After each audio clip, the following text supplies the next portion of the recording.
Então sejam bem-vindos a mais um Conversas à Solta.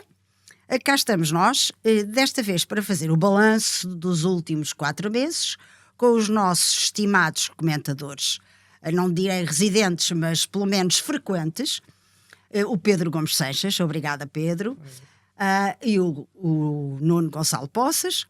E para fazermos o balanço destes 4 meses e vermos o que é que se passou e o que é que irá acontecer daqui para a frente. Obrigado aos dois por terem vindo, e eu sugeria que começássemos pela eleição de Trump, que foi em novembro, e a tomada de posse foi agora dia 20, e já temos uns diazitos de mandato de Trump, e saber a vossa opinião. Primeiro o que é que acharam da eleição, se era expectável ou não, e depois o que é que acham que vai ser o mandato do Trump. E começava pelo mais velho, como é costume. Nuno, então... não é pelo que parece mais velho. Escolham vocês. Não, Força. Não sei muito bem por onde é que é de começar. Enfim, são vários. Bom, primeiro, a falência... Uma falência, de resto, que não é uma falência, são várias falências dos legacy media. Não só na sua dimensão informativa, mas também na sua dimensão de comentário. Então. Falharam, não é? Falharam. E eu nem sequer vou, e podia, seria demasiado fácil, dar exemplos dos legacy media por cá. Mas vou andar um bocadinho mais para trás e ir um bocadinho mais longe. Pá, e há um ano, Sim. talvez há um ano, pá, o David Frum, que é um conhecido conservador do Partido Republicano de sempre, foi assessor do George Bush, foi ele que inventou a designação eixo do mal, portanto não é propriamente alguém que nós possamos considerar da direita fofinha. É, como se sabe, um never Trumper. Certo. Um daqueles conservadores do Partido Republicano inconciliáveis com o Donald Trump e com este novo Partido Republicano. E o David Frum, na The Atlantic, escreveu uma coisa muito interessante, que era: Trump vai perder as eleições. Porque é tudo acerca dele. E ele faz com que seja tudo acerca dele. E eu sobre isto, e depois podemos discutir com mais detalhe se quiserem, eu acho que, de facto, David Frum, deste ponto de vista, tinha razão. É tudo sobre Trump.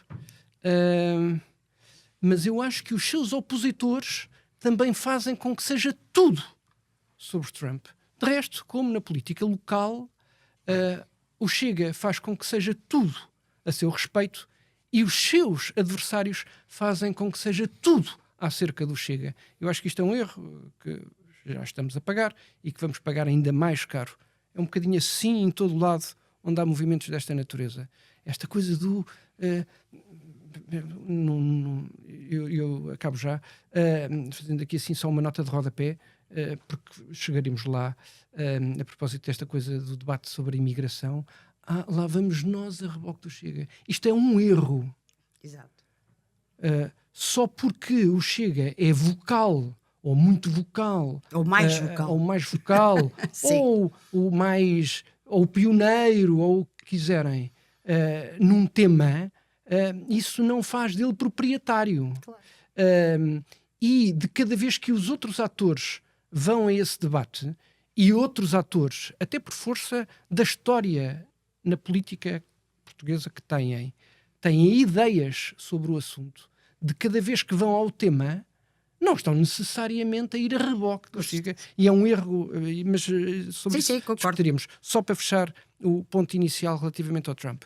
Dizia o David Frum que Trump faz com que seja tudo a seu respeito. E é por isso que vai perder. Foi precisamente por isso que ele ganhou. E, portanto, a minha primeira nota era aqui para a falência do Legacy Media, e dou um exemplo e termino para depois continuarmos a discussão. Quando, em plena campanha, um humorista vai a um comício do Donald Trump chamar ilha de lixo aos porto-ricanhos, o gabinete do J.D. Vance fez uma contabilização e no espaço de 24 ou 48 horas as referências nos legacy media a esse episódio ultrapassaram a centena. Em reação a isso, o presidente dos Estados Unidos, em pleno exercício de funções, o Joe Biden, respondeu que lixo eram os apoiantes do Donald Trump. Exatamente assim, sem nenhuma nuance. E o correspondente do político, Sim. na Casa Branca, veio tuitar esta afirmação com uma nuance, dizendo que lixo são as ideias e não as pessoas. Um bocadinho para amenizar a relevância, a importância daquela afirmação. Isto não teve, nas horas seguintes, o mesmo eco que, que a afirmação do comediante tinha tido. E isto é uma evidência, a mais, uma falência do legacy media. E quando isto acontece, quando a imprensa livre fica menos livre e fica mais partidária, corre o risco de inquinar os resultados. E eu estou muito convencido, enfim, não é esta a mais importante razão, mas estou convencido que esta é também uma razão que nós temos que ter em conta para o sucesso eleitoral do Donald Trump. Mas de resto sobre isto há imensa coisa para dizer, mas Certo, agora certo. se calhar ouvia o Nuno. Não. Bem, vamos lá ver. Se calhar aqui tentando dividir isto aqui um bocadinho em partes. Eu acho que 2025 face a 2015 ou 2024 face a 2015 traz aqui uma novidade, nuance que não é assim tão pouco irrelevante quanto isso, que é há uma mudança brutal no Partido Republicano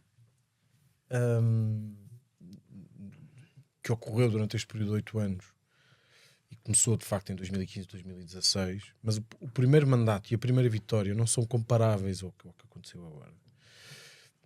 Ou seja, o Partido Republicano é muito diferente do que era em 2015, ou seja, menos temperado com os republicanos tradicionais que em 2015 e 2016 ainda de alguma maneira ainda por ali navegavam, e hoje em dia o Partido Republicano é outra coisa,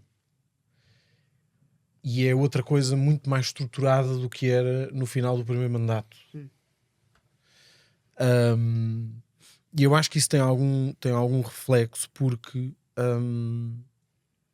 não sei se a primeira vitória de Trump não é uma vitória contra ou por oposição ao Partido Democrata. Sim. Só um bocadinho também contra aquela coisa dos deplorables, etc. Sim. E esta? esta vitória de agora, em parte, naturalmente também se deve enfim, uma oposição a um mandato democrata que tinha terminado, mas eu acho que há toda uma substância diferente do que existiu no primeiro mandato, que agora se materializa e que teve de facto uma grande adesão. Por oposição a uma série de coisas. Não sei qual delas é mais relevante, Mas queres dar o exemplos? wokeismo, a desindustrialização dos Estados Unidos, enfim, toda aquela questão dos imigrantes ilegais, que também já não era uma novidade, e ao facto de, também nesse caso importante, o facto de Donald Trump ter vocalizado a questão dos imigrantes ilegais, nomeadamente os imigrantes ilegais com cadastro,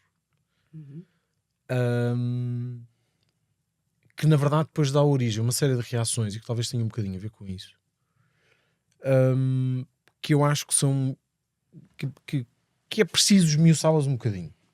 Eu acho que nos últimos dias têm surgido algumas notícias, alguns indicadores que vieram a público, que davam nota de dados muito curiosos, que eu acho que quem anda a ver notícias há uma série de meses ou anos se calhar não estava particularmente atento a elas. Eu hoje vi qualquer coisa, que vi uma artista, uma cantora, uma rapariga chamada Selena Gomez que se filmou, qualquer coisa assim do género, a chorar por causa da deportação dos imigrantes. Também vi. E na verdade eu acho que estas reações, estes movimentos, a sentimentalização das massas é uma coisa que também é provocada, e eu acho que Donald Trump neste caso em concreto tem alguma astúcia em saber trazer esses temas para o público, porque isso naturalmente vai provocar uma reação. E estas pessoas ajudam a que essa reação se verifique. E mais emotiva. E esses dados anteriores são muito interessantes. É porque Obama deportou muito mais do que Trump. Eu posso dizer. E Joe Biden esteve muito perto. Deixa-me só dizer. O Bill Clinton, de 93 a 2001, deportou 870 mil. O George Bush, 2001 a 2009, 2 milhões. O Barack Obama, de 2009 a 2017, 3,2 milhões. O Donald Trump, de 2017 a 2021, 1 milhão. Portanto, isto são os números que nós temos dos mandatos anteriores. Certo. E, portanto, não é novidade nenhuma, não é? Não, quer dizer, e o Joe Biden depois acho que também está aí relativamente próximo desse, que são só 4 anos, está relativamente não próximo. Não tenho aqui os do Biden, mas também sim, anda, mas está relativamente próximo dos 4 anos, dos primeiros 4 anos de Trump. Portanto, ou seja, não estou a falar das exportações em si. Esse é todo um outro tema, mas da maneira como estes temas são lançados e das reações que elas provocam, sem que haja um critério objetivo para isto. Ou seja, eu acho que é mesmo uma sentimentalização do debate público ou do debate mediático, e eu acho que Donald Trump sabe perfeitamente o que está a fazer, porque colocando esse tema em cima da mesa, sabe que tem muitos americanos do seu lado, e talvez até os americanos saibam melhor do que nós, não todos obviamente, mas se calhar os americanos se calhar tinham uma noção pelo menos mais aproximada desses números do que nós. E sabe que o facto de tornar este tema mediático e um grande tema da agenda, eu vou deportar como nunca ninguém deportou, que nem sequer é verdade, mas que vai provocar reações que por sua vez vão provocar reações que lhe são favoráveis a ele. E portanto, neste sentido que o Pedro estava a falar, de facto há um problema gigante de percepção, normalmente vindo de pessoas que acham que os outros é que vivem de percepções. Depois há uma série de coisas que estão em cima da mesa e que tem a ver com as primeiras ordens executivas que eu acho que são relativamente interessantes. Eu acho que há um pendor financeiro nos Estados Unidos e da nova administração que é importante. E o facto de esta conversa dos imigrantes ilegais com cadastro ter passado a ser um tema ao contrário de alguma coisa que terá sido partilhada ou vocalizada, que era um bocadinho que o Trump era contra os imigrantes, da etnia X ou Y.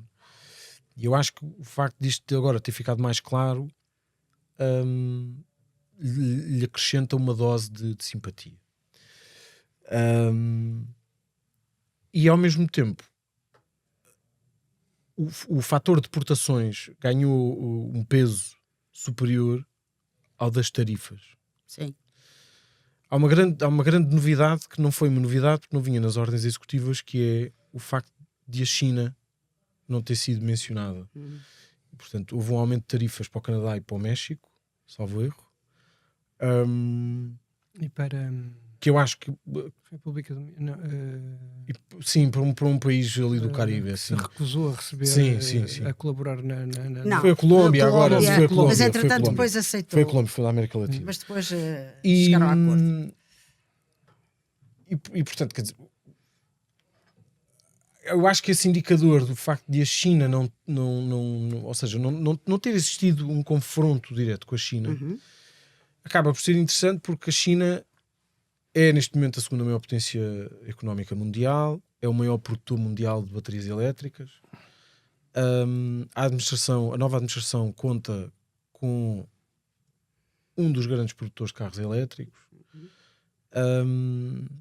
E portanto eu acho que há aqui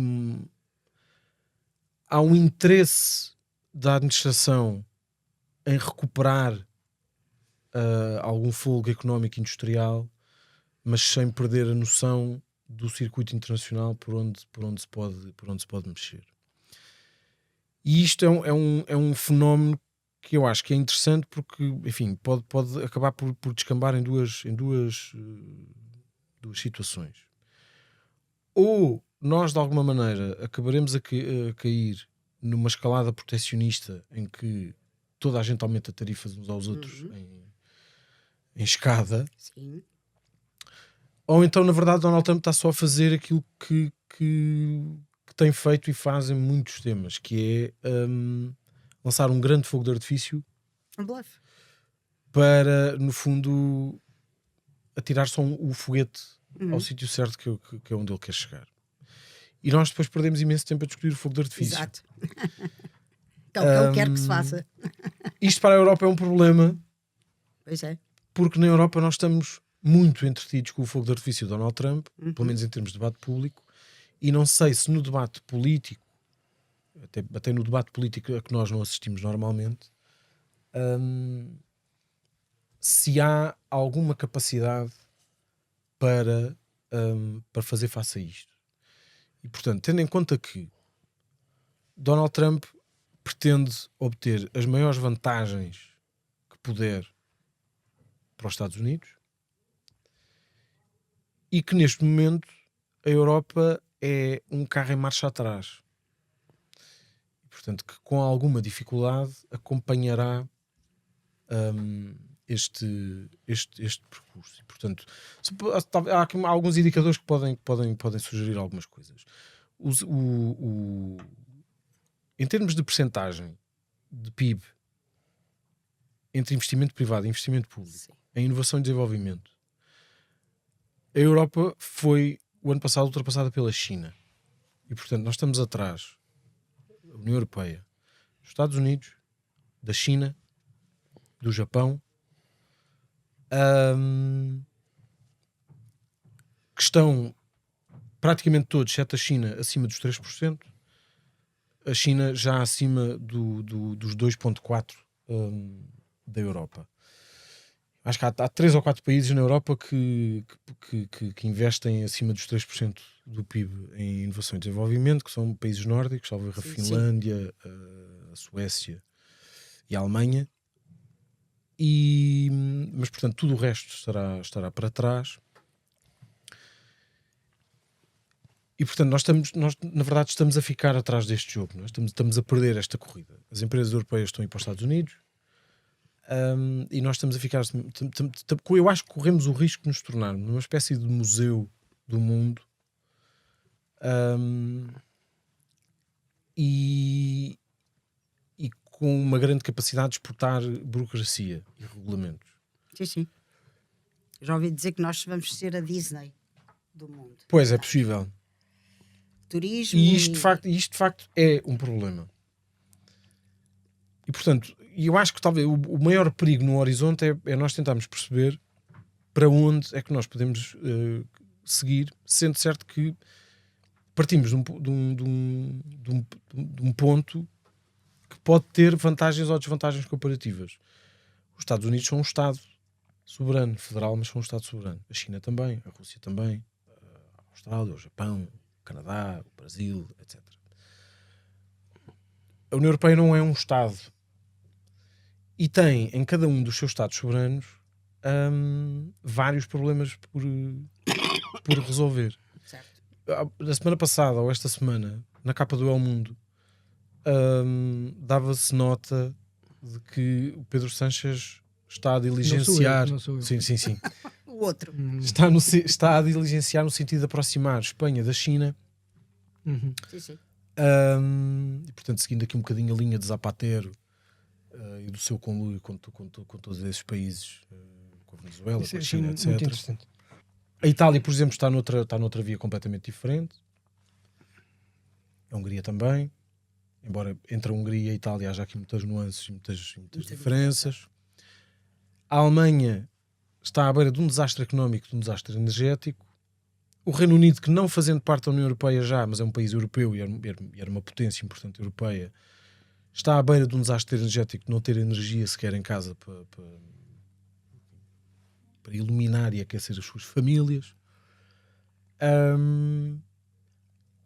E França, que é o outro grande país europeu, está à beira de ter de optar por uma de 3 vias: ou Mélenchon, ou Le Pen, ou algum sucessor de Macron que, na verdade, julgo que também não tem propriamente uma solução para isto. E além de não ter grande espaço político sequer para vencer. E, portanto, este é o grande problema no horizonte, que é como é que nós podemos ficar aqui a estrebuchar o tempo todo e dizer que Trump está a fazer isto certo ou errado, não sei o quê, prejudica-nos imenso à Europa, na expectativa de ele olhar para nós com alguma pena e dizer, pronto, então eu vou-vos ajudar, não vos vou prejudicar. Isso não vai acontecer. E eu acho que esse é o maior problema que nós temos em cima da mesa. E na verdade eu tenho imensa pena. Depois, se ainda tivermos tempo, vamos falar um bocadinho sobre isso. Mas tenho muita pena que faça tudo isto na mesma semana em que Donald Trump tomou posse, com as dezenas de ordens executivas que assinou, Centenas. com tudo aquilo no primeiro dia. Exato. Com tudo isto que está a acontecer, e isto vai acontecer nos 2 primeiros anos de mandato, até às eleições para a Câmara dos Representantes. Isto vai acontecer tudo a uma velocidade de cruzeiro e, portanto, o trumpismo, a nova administração vai acelerar brutalmente tudo isto. E vai, quer dizer, relativamente aos 5% para a NATO, quer dizer, vai haver uma escalada para nos forçar aqui de alguma maneira a atingir os mínimos, e a Europa está a resistir a isso de alguma maneira. Mas eu acho que do lado lá do Atlântico aquilo que nos estão a dizer é agora ou nunca. Certo. Tanta coisa muito interessante que disseste, e eu não tenho isto aqui muito estruturado, mas vou tentar dar resposta aí a um ou outro ponto que eu acho que são mesmo muito importantes. Bom, primeiro uma nota, como ponto 0, sobre a emoção e a razão. Eu gosto muito de uma citação do Dostoiévski, eu estou convencido que é dos irmãos Karamazov, que é onde falha a razão, o diabo ajuda. Não obstante, a política nunca foi o campo da razão. Pois não. Certo. E continua hoje, a não ser. de repente, está toda a gente muito, inflamada, porque a política se está a discutir em torno de percepções. Bom, eu cresci, eu nasci a seguir ao 25 de Abril, e cresci a ouvir, não com argumentos de racionalidade, mas com percepções de que a esquerda protegia os desvalidos e os pobrezinhos e tinha um coração do tamanho do mundo, e a direita era a frieza, a defesa dos interesses dos ricos. Enfim, eu sei que isto é, uma caricatura. É redutor, mas não é deixa de ser as percepções. Simplório até na forma Sim, como sim. eu estou a formular. Mas, esta era a ideia que ainda hoje. Sim. Depois podemos falar na diferença hoje relativamente a esta narrativa, mas que ainda hoje se vai ouvindo, não é? E isto não é outra coisa que não emoção, Claro. que não percepções, que não uma narrativa construída em cima de sentimentos e não em cima de dados racionais.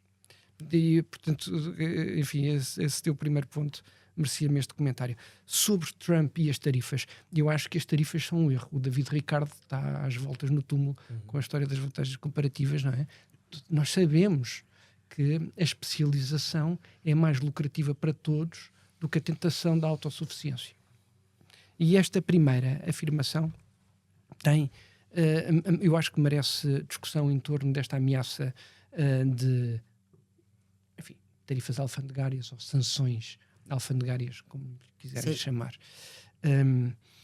Mas eu vinha só, sem roubar muito tempo, vinha um bocadinho atrás. Nós, após a invasão, Primeira nota. Hoje é muito comum ouvir entre os comentadores da esquerda que o Trump está a criar uma nova ordem mundial. Sim. Escrevem isto com letra maiúscula na nova e com letra maiúscula na ordem, para que não haja equívocos sobre um neofascismo que aí vem. Não vou nisso. Depois há uma outra corrente que, para os que não vão nisto, mas que encontram alguma racionalidade em algumas reivindicações do movimento MAGA, ou tentam perceber isso sem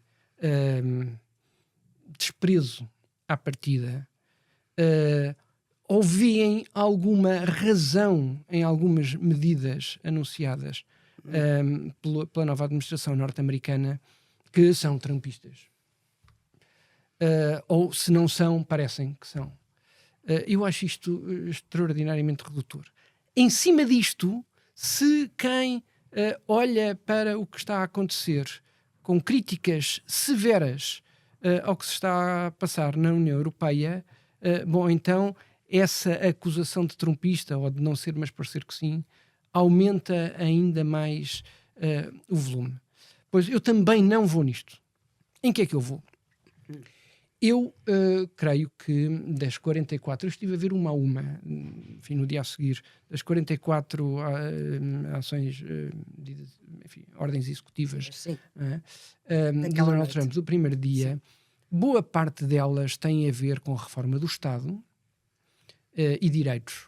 Enfim, pôr fim ao DEI, não é? Aquelas políticas de equidade e inclusão, que do meu ponto de vista, teremos tempo para discutir isto aqui a fundo, mas que do meu ponto de vista são atentatórias dos direitos humanos, designadamente do artigo 2º. Esta discriminação positiva, eu acho que é atentatória dos direitos humanos. Portanto, enfim, ele acabou com isso, criou o DOGE, desencadeou um conjunto de medidas de reforma do Estado. Saiu da OMS. Depois, algumas ações são de natureza, têm a ver com a ordem internacional, outras têm a ver com a reposição da legalidade, num combate que ele anunciou e que não é novo, que tem a ver com deportação de imigrantes ilegais,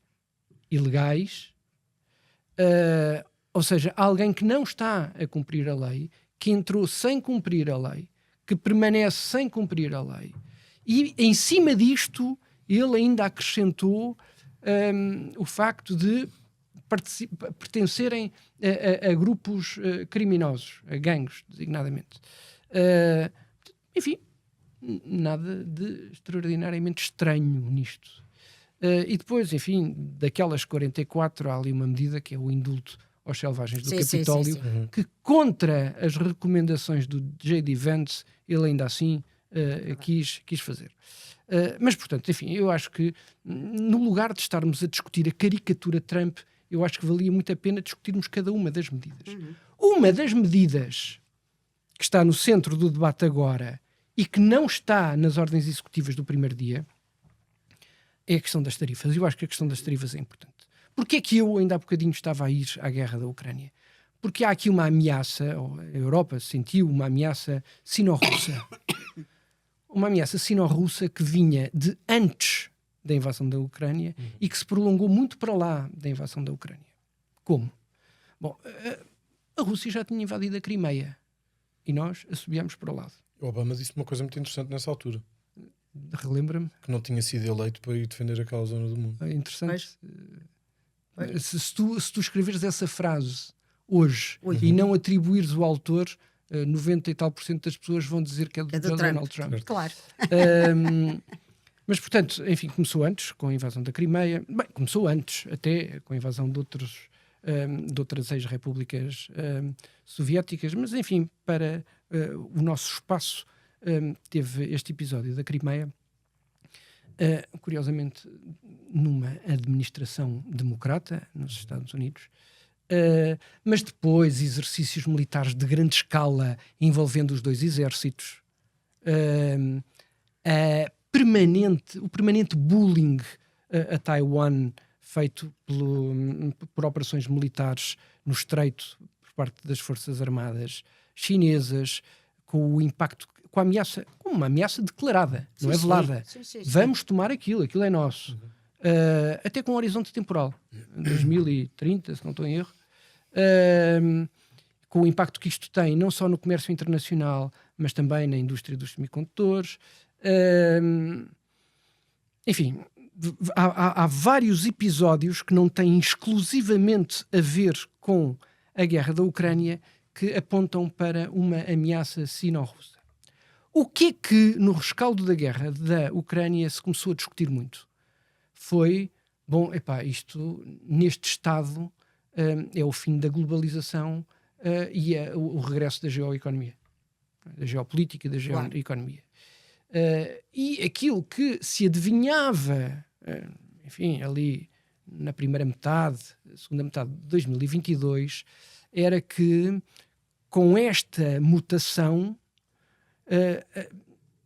nós deixávamos de ter um mundo global onde todos ganhavam mais, onde, como dizia o Yuval Noah Harari, a paz era mais lucrativa do que a guerra, para passarmos a ter isto dividido em dois blocos. Esta ideia da divisão em dois blocos arrumava as autocracias e as ditaduras de um lado e as democracias, se quiserem, o Ocidente do outro. Esta leitura, que eu compreendo, e que em algum momento até achei que podia fazer sentido, parte de um pressuposto idealista, liberal, do ponto de vista das relações internacionais. Sim. Enfim, olhando aqui para estas duas grandes escolas do liberalismo e do realismo, em que, movidos por valores, designadamente a defesa da liberdade e da democracia, os países se juntariam. Bom, o que Trump vem agora fazer é rebentar com essa ideia, sobrepondo, aquilo que eu acho, pelo menos com registro escrito desde o diálogo dos Mélios na história da Guerra do Peloponeso, é evidente que é o célebre debate do right is might, ou might is right, não é? O poder da força. E o poder da força em função dos interesses particulares dos Estados. E aquilo que Donald Trump invoca para a aplicação de tarifas, que ainda não concretizou, pelo menos numa escala que possamos considerar relevante, e estaremos para ver o efeito, é que as tarifas servem como instrumento de proteção dos seus interesses particulares. Não há aqui valores. E isto derroga aquela ideia de que o mundo se parte em dois blocos. Não, pulveriza-se de alguma maneira. Onde é que eu acho que isto é um erro? A ideia de que as tarifas para os Estados Unidos são a defesa dos seus interesses particulares assenta em três pressupostos. O primeiro pressuposto é de que o mercado interno é suficiente, pelo menos para aguentar um embate. E eu acho que isto está por verificar. O segundo pressuposto é o de que a produção, a competitividade norte-americana é suficientemente forte. E eu a isso respondo com uma pergunta, que é: o que é que os Estados Unidos têm para oferecer ao mundo que seja melhor e ou mais barato do que aquilo que os seus oponentes, designadamente a China, podem oferecer? E, enfim, e havia aqui uma margem para esta minha pergunta ser arrumada na gaveta rapidamente, respondendo-me que, desde logo a inteligência artificial. Bom, mas deu-se o caso desta semana que o DeepSeek parece querer baralhar bastante essas contas. Enfim, há um produto que eu acho que os Estados Unidos fazem melhor e mais barato do que no resto do mundo, que é a Coca-Cola. Mas à parte disso, eu não sei quem é que está disponível a pagar mais para ter um iPhone, podendo pagar menos com a mesma qualidade para ter um Samsung. Ou quem é que vai comprar um automóvel Ford, podendo comprar um BMW para a fazer aqui uma defesa dos interesses europeus, mas um BYD para alargar mais esta discussão. Enfim, eu tenho muita dificuldade em garantir que a resposta a este segundo pressuposto, repito, o de a competitividade norte-americana é suficientemente forte para atrair compradores num mercado com um fornecedor chamado China. Aliás, a China, como fornecedor, é o principal fornecedor de mais de metade dos países do mundo. Aliás, a Europa deixou que a China ultrapassasse os Estados Unidos nessa posição aqui há uns anos. A China é já o maior fornecedor da União Europeia e os Estados Unidos em segundo lugar. E o terceiro pressuposto em que assenta esta tese do Trump, também por verificar, mas aparentemente mais verosímil, é o de que as outras contrapartes, União Europeia, e aí vou agora ao teu ponto, União Europeia incluída, não contam para a história. Pois. E aparentemente não contam. A União Europeia está aqui a braços com uma série de dependências, uma dependência energética relativamente à qual tem dado uma resposta que compromete toda a sua indústria, toda a sua competitividade, alicerçada num compromisso ambiental a que já só a Europa dá atenção. Já só a Europa dá atenção. Os Estados Unidos abandonaram os acordos de Paris e a China e os BRIC estão-se nas tintas para a carbonização. E, portanto, somos nós que estamos a desmantelar uma indústria em favor de valores ambientais, aos quais só nós é que verdadeiramente damos atenção. Depois tem uma dependência comercial, como já disse, sendo que colocou a China em primeiro lugar relativamente aos Estados Unidos. Tem uma dependência de defesa relativamente aos Estados Unidos, que os Estados Unidos já nos estão a impor, e não é de agora. Esta conversa da NATO vem desde Obama, pelo menos. Sim.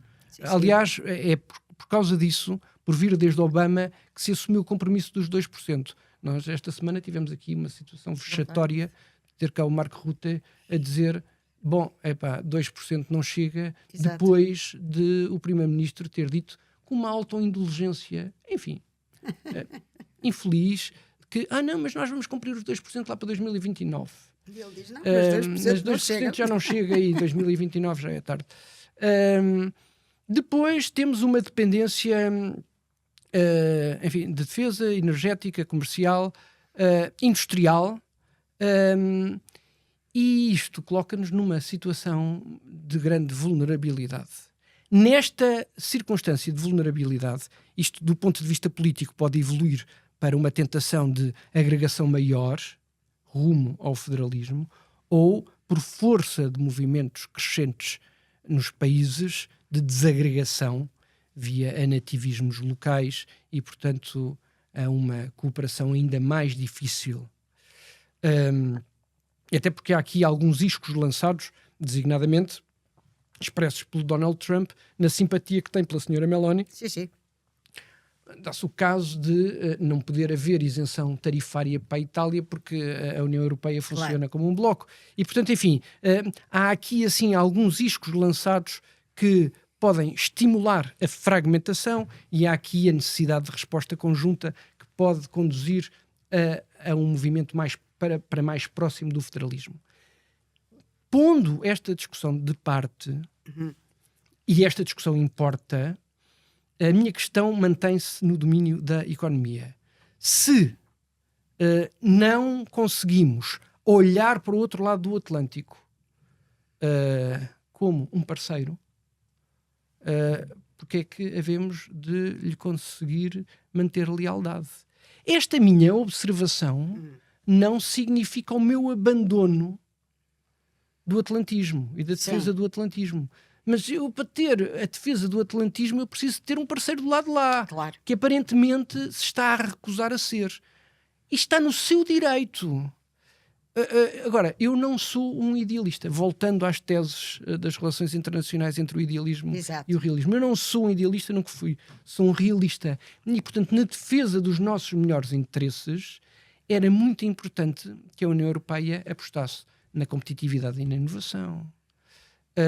Porventura, cuidasse da sua dependência energética, por exemplo, trazendo outra vez para cima da mesa a energia nuclear. Que olhasse para o relatório Draghi, no fundo. E, se calhar, não ser tão, enfim, tão fanática no que às metas ambientais dizem respeito. E concluo.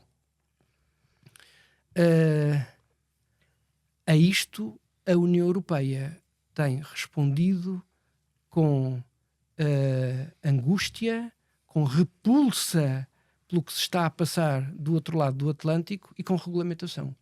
Eu acho que isto não vai Que é dar o bom que ela resultado. faz melhor. Concordo.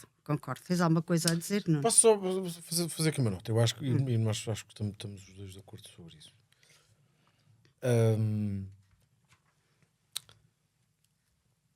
Eu não me revejo e acho que há. Ou seja, acho que não alinho naquela história das novas camisas negras a marchar por todo lado e o fascismo e não sei o quê.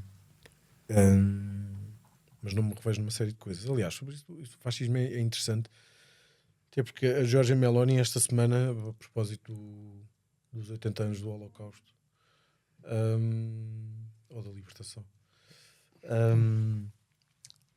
disse uma coisa que eu acho, quer dizer, não é novidade, mas pode ser espantosa para muita gente, que foi, no fundo, acusou os fascistas italianos de cumplicidade com o Holocausto. Sim. E, portanto, nada mal por uma fascista. Sim. Alegadamente. E, portanto, acho que apesar de tudo as coisas são aqui relativamente diferentes. Agora, objetivamente, eu não me revejo em alguém que tem determinadas posições que se materializam, por exemplo, nos indultos dos invasores do Capitólio. Não me revejo num culto de personalidade que leva, por exemplo, a que tenha sido lançada agora por alguém do Partido Republicano a ideia de pôr a cara do Donald Trump no monte no Rushmore. A sério? Essa ainda não ouvi. Ou seja, isto para não falar depois também aqui de alguma Aquele tentativa de culto de personalidade. politização da justiça, algum desrespeito pelas instituições e porque elas representam, etc. E, portanto, não é ali que eu estou, mas a realidade, quer dizer, é o que nós temos pela frente e, portanto, eu acho que há que saber lidar com isso. Com certeza. Há que saber viver com isso e sabendo desde logo que quer dizer, Trump terá o seu mandato. Acho que também há outra ideia agora, que é, no fundo, de tentar rever a Constituição com todos os problemas que rever a Constituição dos Estados Unidos implica, obviamente. Mas de qualquer das formas, só a iniciativa eu acho que é simbólica, de, no fundo, permitir que Donald Trump faça mais um mandato. Portanto, todas essas coisas de facto me incomodam. Mas os Estados Unidos ficarão, não é? Claro. Trump sairá, outro seguirá e os Estados Unidos ficarão. Portanto, nós temos que perceber de facto de que lado é que nós queremos estar. E eu acho que, sobre outras coisas que dizia o Pedro,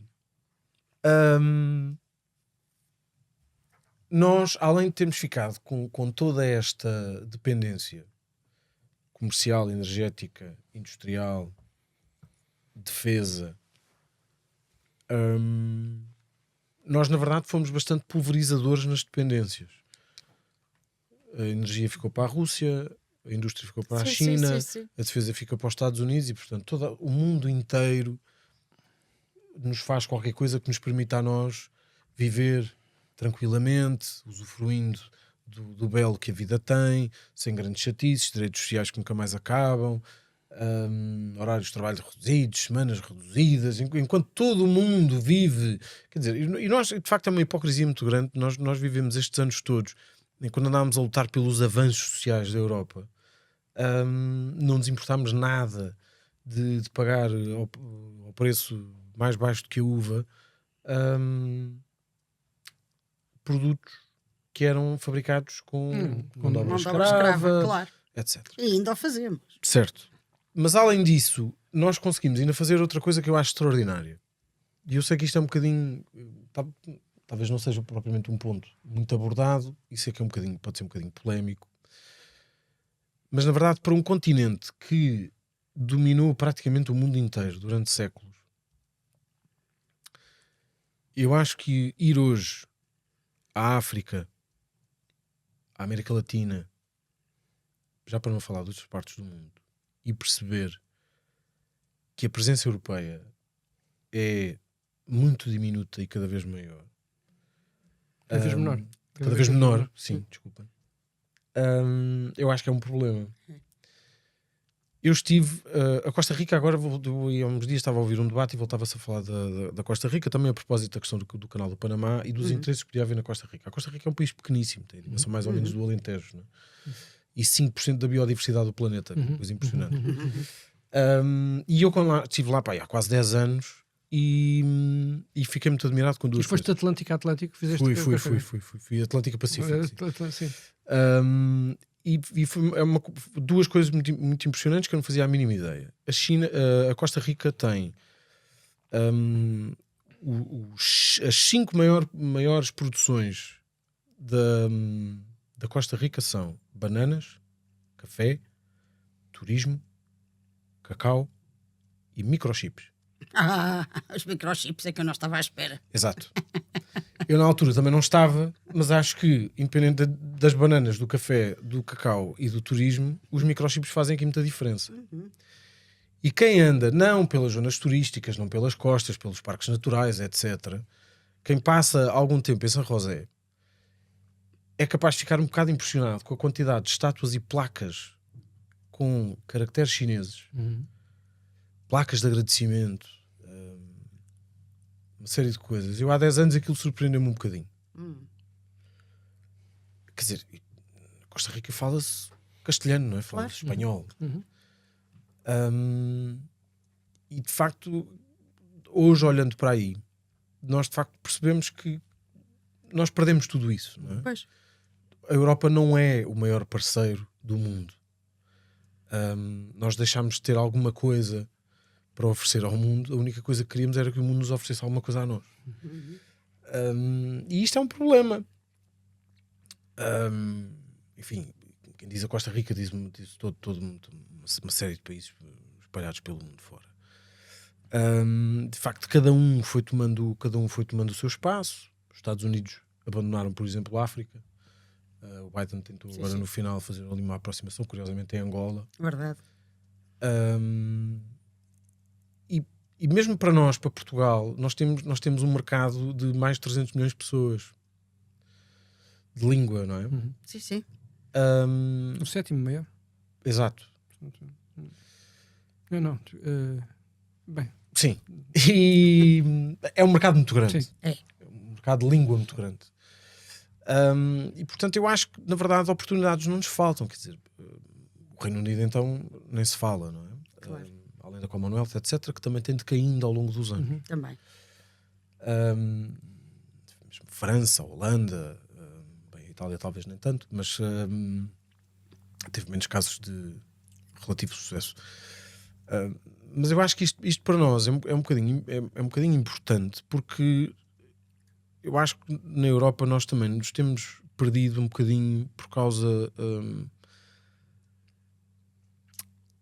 de um certo triunfo de uma perspectiva política, histórica e ideológica que não nos tem permitido fazer se calhar aquilo que deve ser feito, que é um bocadinho o complexo do colonizador. Pois. Que as grandes potências não têm, de facto. A China não tem esse complexo, os Estados Unidos também não, e as novas potências emergentes menos ainda. Sim, não é? Eu acho isso uma tonteria. Aliás, o Presidente da República veio com a história das reparações aqui há uns tempos. Exato.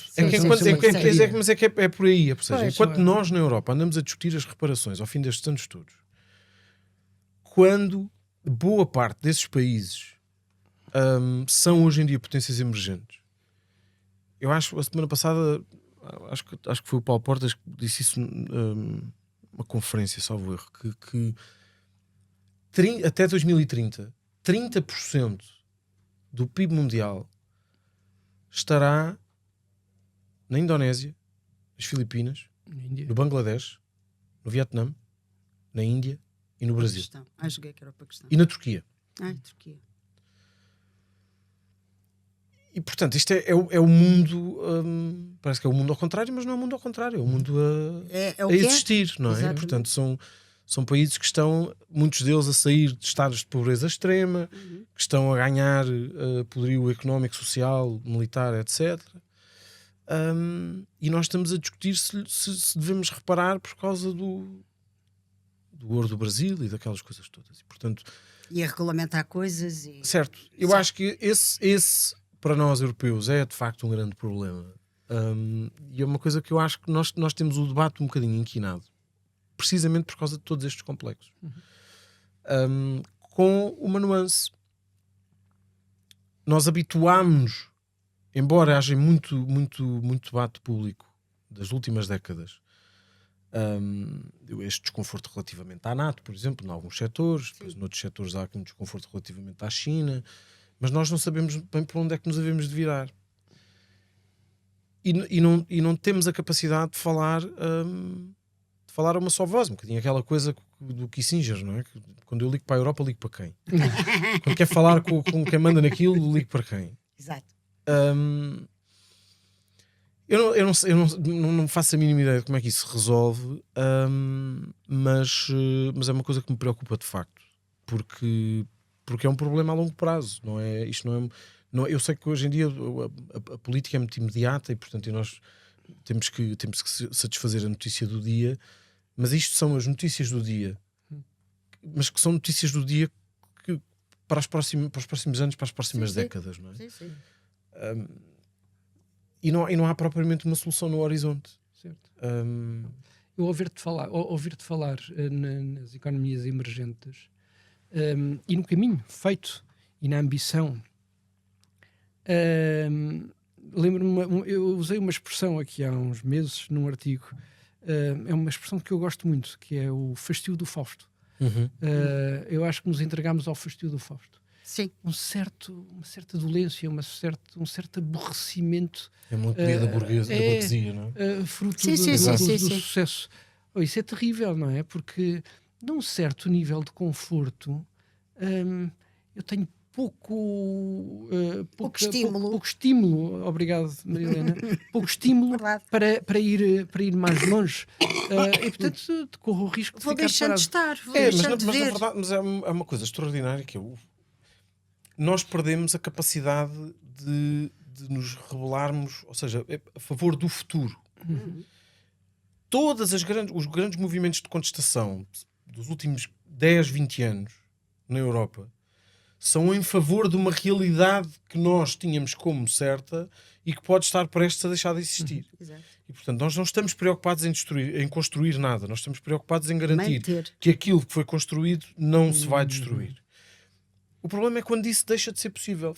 E deixou de ser possível e vai sendo cada vez mais difícil de garantir isso à medida que os anos vão sucedendo e que os acontecimentos políticos se vão sucedendo uns aos outros. Com a crise das dívidas soberanas foi isso que aconteceu. Claro. Com a bancarrota em Portugal foi isso que aconteceu. De repente, quer dizer, nós podíamos estar de facto a construir um país novo. E isso de alguma maneira foi iniciado. Ter um país que passava a ser mais exportador do que importador, que produzia, que trazia qualquer coisa. Houve uma série, quer dizer, isto foi interrompido, nós já falámos sobre isto aqui da última vez, acho eu, que o país foi interrompido ali, não é? Portanto, aquele caminho de reforma foi interrompido em 2015. Mas nós hoje podíamos estar nesse patamar de desenvolvimento. E não estamos porque vingou, talvez até por causa da psicologia da crise, a ideia de que era possível manter um status quo económico, social e político que nós tínhamos assistido nas últimas décadas, sobretudo relativamente aos anos 90, e que achávamos que podia ser para sempre. E, Portanto, e que nada, tudo era imutável, não é? Sim, Portanto, sim, sim, sim. as reformas, está tudo garantido. Portanto, que era as coisas dos direitos adquiridos, que era uma coisa que me fazia imensa confusão. Quer dizer, não há direitos adquiridos, não é? Há direitos políticos adquiridos, há liberdades que são adquiridas e essas merecem combate. Não há direitos sociais adquiridos se não houver economia que os pague. Claro. Certo. É tão simples quanto isto, não é? Nós não temos no alinhamento da nossa conversa uma figura que é incontornável nestes últimos meses, chamada Javier Milei, Sim. que está a operar. Eu não gosto da palavra revolução, não é? Eu sou um conservador. As únicas duas boas revoluções que eu olho na história foi a Revolução Gloriosa em Inglaterra e a Revolução Americana. De resto, não gosto especialmente de revoluções. E não pensem que com esta ausência propositada na lista do 25 de Abril, que não celebro os valores da democracia e o fim do Estado Novo, celebro claramente. Mas convenhamos, o 25 de Abril também não foi propriamente uma revolução. Não. Enfim, foi uma mudança. Mas aqui o cavalheiro sobre história... Para arrebentar com isto, que foi um golpe corporativo. Também foi. Não foi só, mas também foi. Mas voltando ao Javier Milei, está a operar, enfim, como digo, não gosto especialmente da palavra revolução, mas não há como descrever isto de outra maneira, considerando o corte abrupto, profundo, que está a realizar. E está a fazê-lo muito à conta de um emagrecimento violentíssimo do Estado. Claro. Nas funções do Estado. Ele congelou o orçamento daqui a 2 anos e congelou, não executa, reduziu a mão de obra no Estado, cortou em direitos sociais, designadamente, enfim, nas atualizações das pensões privatizou, deixou de suportar a economia, empresas insustentáveis. Exatamente. Sim. Portanto, nisto ele mexeu muito com o status quo, mas está a começar num curtíssimo espaço de tempo e é surpreendente. Sim. Até para aqueles mais otimistas relativamente a ele, não deixa de ser uma surpresa, porque os resultados estão a aparecer depressa. Mas, enfim, Milei merecia uma referência desde a nossa última conversa aqui. É verdade. Mas eu não o vou buscar só por isso. Vou buscar por causa desta estagnação em que nós vivemos em torno de uma ideia de direitos adquiridos e de hábito, do fastio do Fausto, que saltava do Milei para o DOGE, o departamento que o Donald Trump criou para promover maior eficiência no Estado, e para duas figuras. Enfim, o DOGE é liderado pelo Elon Musk, sabemos muito bem o que é que vai resultar dali, mas eu acho a segunda figura, que entretanto também já saiu para concorrer a senador do Ohio, a segunda figura acho a mais interessante do que o Elon Musk. Deste ponto de vista do raciocínio sobre a reforma do Estado, que é o Vivek Ramaswamy. E o Vivek Ramaswamy, que tem uma muito estratosférica dose de loucura, mas tem uma muito atendível dose de razão.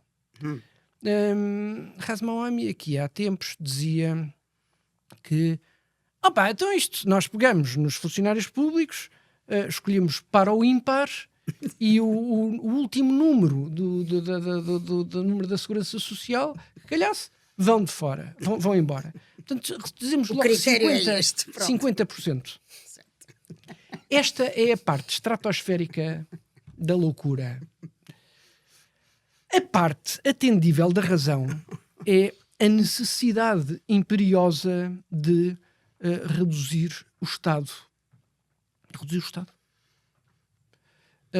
Nós, para termos o Estado a funcionar, entre salários e contratações, gastamos só do Estado Central, não estou a falar das autarquias, se não estou em erro, 33 mil milhões de euros por ano. O governo que lança uma reforma, permitam-me as aspas, da administração pública, que caracteriza no site do governo como ambiciosa, propõe-se com a criação de uma Secretaria-Geral do Governo uma poupança de 9 milhões. Sim. Em cargos entre edifícios, rendas e não sei o quê, 20 e qualquer coisa milhões. 20 e qualquer coisa milhões para 33 mil milhões de euros. Só quem não geriu orçamentos públicos é que não faz ideia que isto é uma irrelevância. Claro. Chamar isto ambicioso é matar qualquer esperança de reforma neste governo. Nota positiva. Isto é a primeira fase e pode ser que a segunda e a terceira e a quarta vão mais longe, mas não parecem indiciar que assim seja. Não batemos no fundo como a Argentina. O que acontece? Eu sou um conservador. E um conservador não é absolutamente avesso à mudança. O conservador muda o que é necessário para manter o essencial. Se nós não mudarmos o que é necessário, e mudar o Estado é necessário, nós podemos comprometer o essencial. E se não o fizermos agora, porque não o fizemos como podíamos ter feito em 2015, quando o Pedro Passos Coelho ganhou as eleições e foi deposto por uma coligação negativa, que não reformou coisa nenhuma e que paralisou o país quando não regrediu durante quase uma década, não o fazendo no tempo certo, com a ponderação necessária, pode dar lugar a soluções como a que o Razmawami propõe, de corte cego. Mas E isso... Eu acho que eventualmente nós podemos chegar aí um dia, não é? Ou seja, e tem tudo também a ver com o próprio destino que a Europa decide traçar para si próprio. sim, se é que ela vai decidir Portanto, algum eu acho destino. que, quer dizer, Portugal está numa situação em que se a União Europeia, por alguma razão, vou dizer se desagregar, mas tentar voltar um bocadinho ao espaço do mercado único, por incapacidade política, ou se estiver num estado económico tal que não tenha capacidade de distribuir fundos europeus, Portugal vai chegar a esse ponto. Pois é. Como diz o Nuno Palma. Certo. E portanto, nós, de alguma maneira, mal ou bem, eu acho que nós vamos, inevitavelmente, por ser obrigados a fazer aquilo que De uma já forma ou de devíamos ter outra. feito. Exato, vai acontecer. E não fizemos. De facto, aquela 2011, 2015 foi, e 2015, 2019 foi uma oportunidade perdida, porque de facto, quer dizer, mais uma vez a mudança vinha do exterior, Sim. portanto, Imposta era imposto e nós podíamos ter aproveitado esse para continuar. Sem dúvida. na verdade, quer dizer, a responsabilidade, a culpa não é nossa, são eles que nos estão a obrigar. Exato. E tal, mas eu acho que o governo até de certa maneira tentou fazer isso e depois, enfim, com aquelas nuances todas do passo a dizer, não, mas nós temos que ir além da troika, que foi outra coisa também que nunca mais favoreceu descolou. a psicologia Exato. da crise. As percepções. Mas é precisamente isso. As percepções. Essa frase retirada do contexto Sim. Exatamente. cristaliza Sim. e Sem dúvida. gera emoções sem nenhuma racionalidade. Exatamente. Aquela frase foi vendida, ainda hoje é vendida Ainda como hoje. alguém que queria dirigir Ainda maus tratos, não é? hoje. Porque é preciso ser ainda mais Pérfido, mauzinho, mauzinho. sobre as pessoas. E não, aquilo de facto aquela frase que queria dizer é sim, é preciso fazer o que a Troika nos está a mandar, mas isso só não chega, nós temos que fazer mais reformas, temos que mudar mais coisas. Sim. E de facto, se calhar foi uma pena a Troika ter sido em 2014, porque se tivesse ficado até 2016, Era funcionava capaz como pretexto se calhar, Mas podia ter ajudado. a título só de curiosidade, ouvindo o Pedro e ouvindo a ti, é engraçado que no último podcast tive aqui dois socialistas, o Sérgio Sousa Pinho, Sérgio Vítor Ramalho E o Sérgio disse uma coisa a propósito do estado a que chegámos e do que chegou a economia, e o Estado e as funções do Estado. E o Sérgio disse uma coisa, sendo ele um socialista, que é, neste momento, o Estado não está a cumprir as suas funções. Não consegue cumprir as suas funções. Não há dinheiro. E, portanto, há uma ruptura do contrato social. Claramente. E, portanto, eu começo a achar que, se nós não temos maneira de resolver isto, venha o neoliberalismo, venha o que quiser. Disse o Sérgio? O Sérgio. Porque eu próprio já não vejo maneira de resolver isto. Um socialista disse isto. Um social-democrata, enfim. Sejamos justos. Sejamos justos com... Portanto, achei muito interessante. Só lhe faltou falar, venha um Milei, que é para ver se isto resolve. Não, assim, mas, efetivamente, é muito difícil. É muito difícil há uma conseguir... coisa que é a libido dominandi, esta coisa, esta ambição de querer estar em todo lado.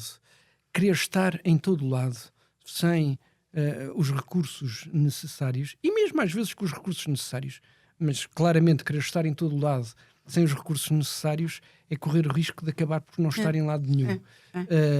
E isto é terrível, porque normalmente isto acontece consolidado na lei, que depois acaba por não se cumprir. E isso, enfim, não ouvi essa passagem, mas... Sim, isso foi já no final. O que o Sérgio diz faz todo sentido, é uma ruptura do contrato social. E isso é terrível, porque é pior inscrever em lei e prometer que se faz e não fazer, do que por simplesmente não prometer e não fazer. Não, e ali por cima foi muito vocal quando disse as pessoas são esmifradas com impostos, esmifram-se a trabalhar e não têm... Deixem-me dar-vos um exemplo. Nós temos fundos estruturais desde 86. Sim. Bem, mais ou menos. Foi assim, quando entramos na União Europeia. Continuamos a receber fundos de coesão. Sim. Então, de 1986. Os fundos de coesão são aquele dinheiro, no fundo, que é dado aos países para atingirem um certo patamar, para depois já não precisarem deles, não é? Exato. Nós precisamos de fundos, continuamos a receber fundos de coesão. Desde 86. E isso é uma arma de trunfo político. É verdade. Não, se for comigo, nós vamos continuar a receber o que é uma vergonha. fundos de coesão. Mas nessa altura, em 1986, para que esse há quadro comunitário de apoio,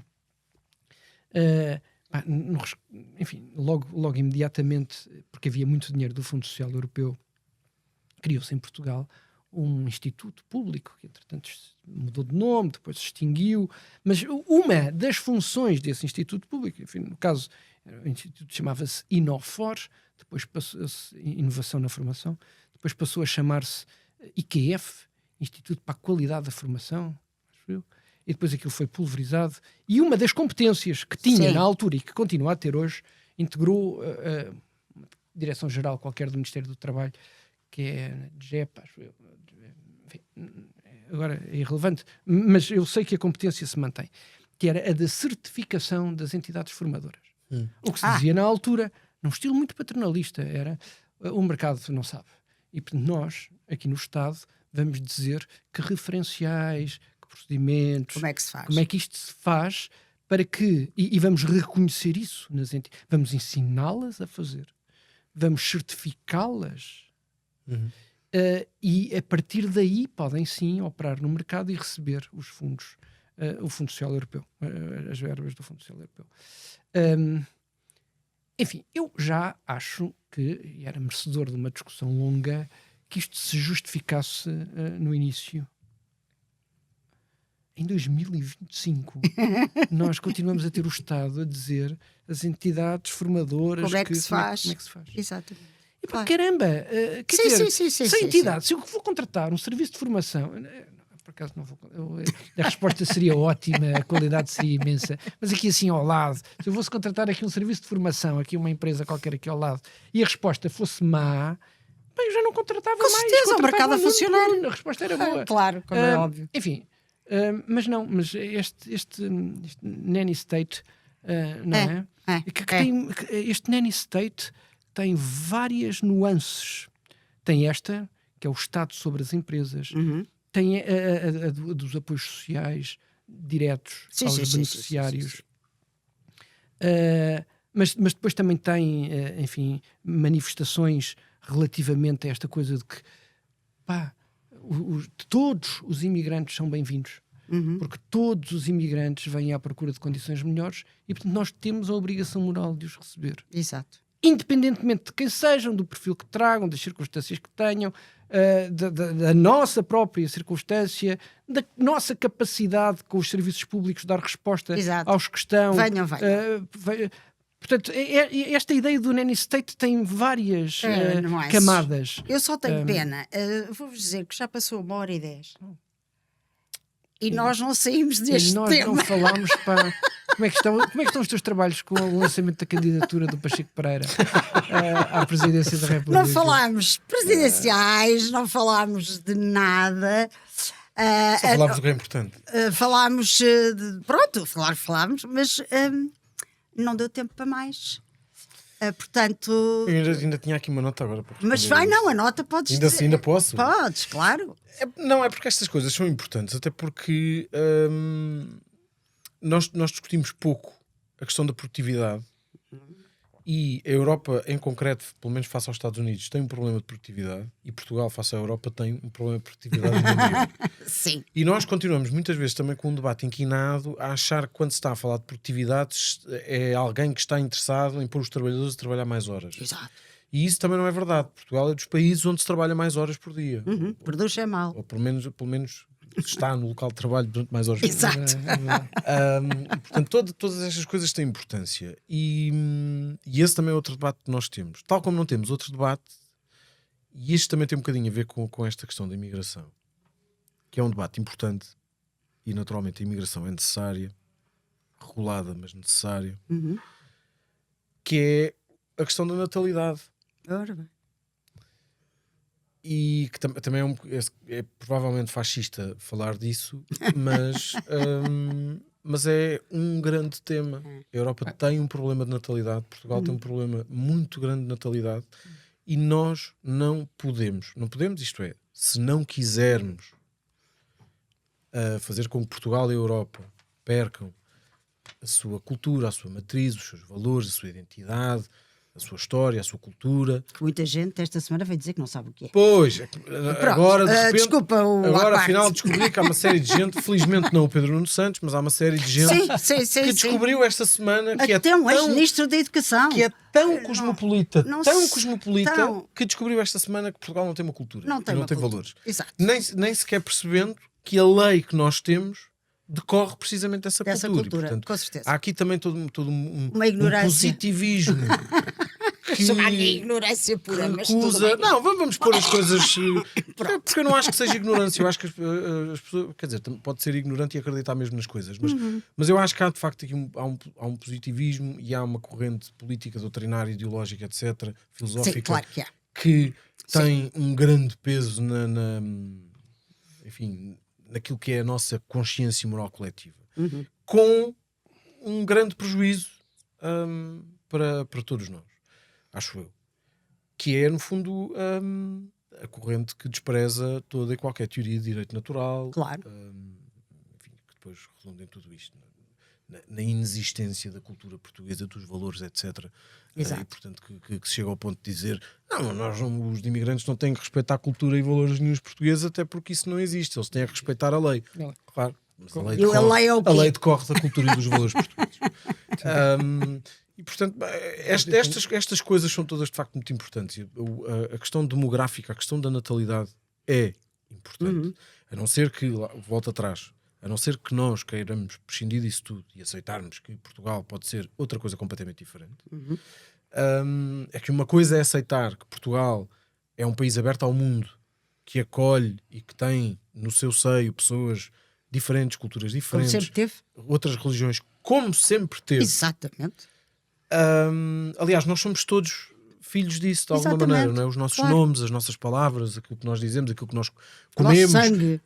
Exato, geneticamente nós somos isso.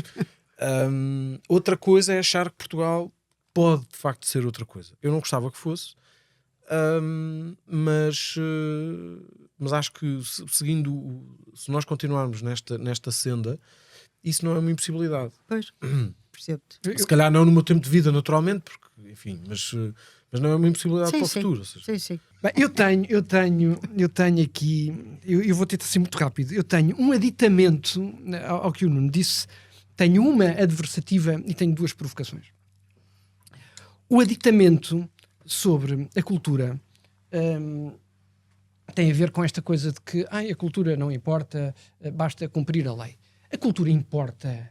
A lei é uma expressão diminuta daquilo que são os valores culturais. Nem todos os valores culturais estão transpostos para a lei, mas o facto da lei existir não quer dizer que seja cumprida, e a predisposição para a cumprir tem muito mais a ver com a cultura do que não. E eu sei que, enfim, pondo os nomes em cima da mesa, tomou o espaço mediático uma discussão sobre a comunidade do Bangladesh. Eu não conheço uma pessoa do Bangladesh.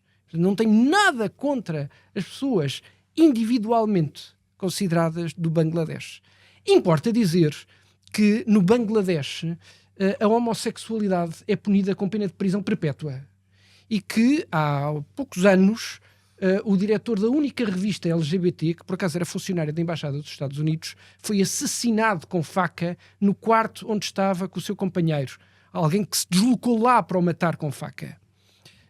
E vocês pensarão, isto é uma barbárie, mas tenho uma notícia positiva. Tem havido uma evolução muito positiva do ponto de vista cultural, porque desde há 5 anos a esta parte, as mulheres no Bangladesh não precisam de declarar formal e publicamente que são virgens antes de casar. Vá lá. Portanto, é um progresso. Parece um progresso. Agora, o que é que eu quero dizer com isto? O que é que eu quero dizer com isto? O que eu quero dizer com isto é que o facto de uma pessoa ter origem no Bangladesh não faz com que automaticamente não tenha uma predisposição para respeitar os direitos humanos. Não faz. Mas uma pessoa que sai do Bangladesh e entra aqui, porque temos uma lei que os preserva, não garante que ela tenha uma predisposição natural para os cumprir. E, portanto, a questão cultural importa, sim. Claro que sim. E este era o aditamento que queria fazer naquilo que disseste. Tenho uma adversativa, que é derrogando a ideia de que os imigrantes são todos bons, ou derrogando o argumento de que os imigrantes são todos maus, que normalmente se fixam nos polos, e são ambos um disparate. Claro. Faz caminho uma tese, que é que tu estavas a apresentar, e a adversativa vai nesse sentido, de que, a economia precisa. E depois há uma variante de que, não é só a economia, há aqui a questão demográfica, mas relativamente à questão demográfica faz sentido do ponto de vista da sustentabilidade dos sistemas e, portanto, também tem uma relação económica. Sim, Portugal tem muitos recursos lá fora que pode recuperar. Pode. E, aliás, o saldo migratório, do ponto de vista da qualidade, é-nos prejudicial nos últimos anos. Temos exportado gente com mais qualificações do que aquelas que temos importado. Não obstante os nómadas digitais e tudo. Certo. Mas, onde é que eu queria chegar? Que é o perigo de termos esta tentação de olhar por esta terceira via, considerando os imigrantes só como ativos económicos. Que não são. Que não são. Claro.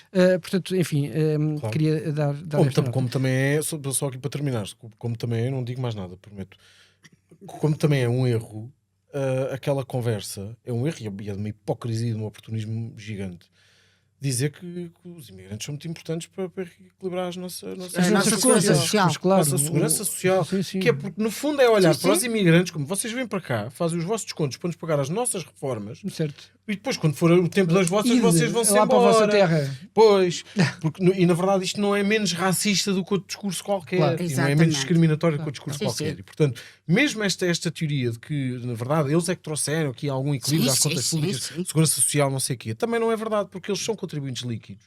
Porque ainda não são beneficiários. Exatamente. Daqui a uns aninhos. Portanto, mas essa conversa assume de base, sem que muito pouca gente o tenha dito até agora. Eu lembro-me assim de cor do Miguel Morgado e pouco mais. O Ricardo Reis escreveu no O Ricardo Expresso, Reis, há sim, duas sim. o Ricardo Reis e o Miguel semanas, Morgado são as duas únicas pessoas que eu me lembro de terem falado sobre isso. Não, e o António É que na Nogueira verdade Leite. é uma O hipocrisia. António Nogueira Talvez Leite é também possível, falou.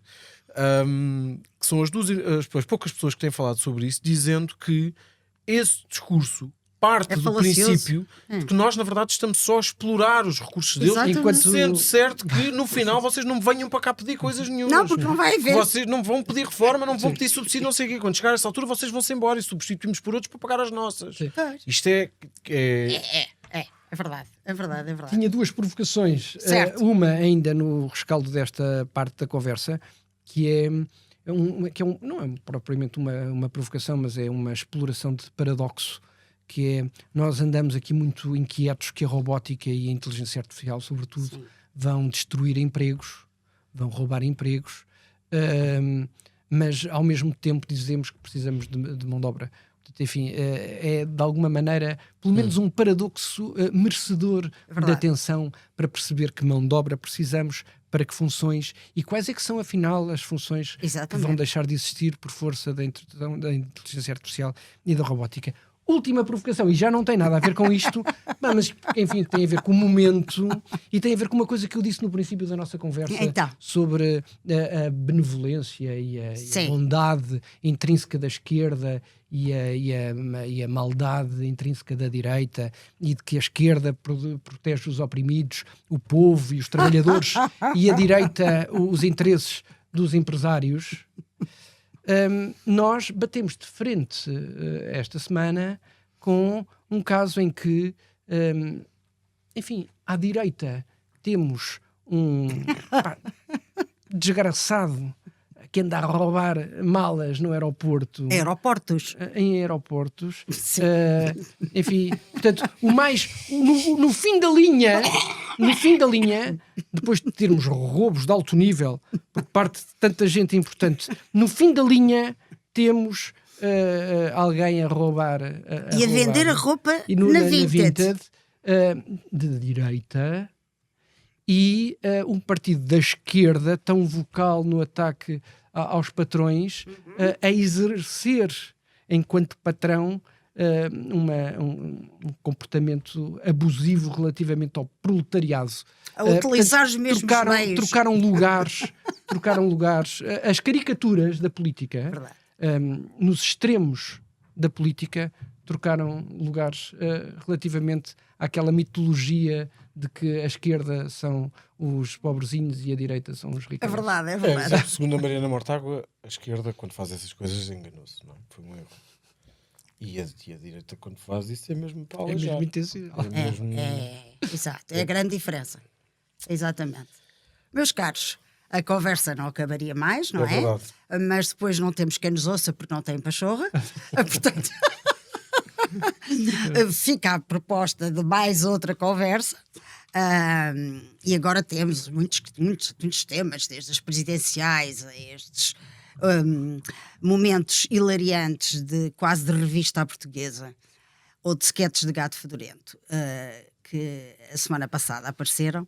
Mas seja como for, fica o convite desde já. Muito obrigada por terem vindo. Meus caros, nós até à próxima. Não se esqueçam de subscrever, ativar o sininho, partilhar nas redes, e até breve, se Deus quiser. Obrigada. Obrigado.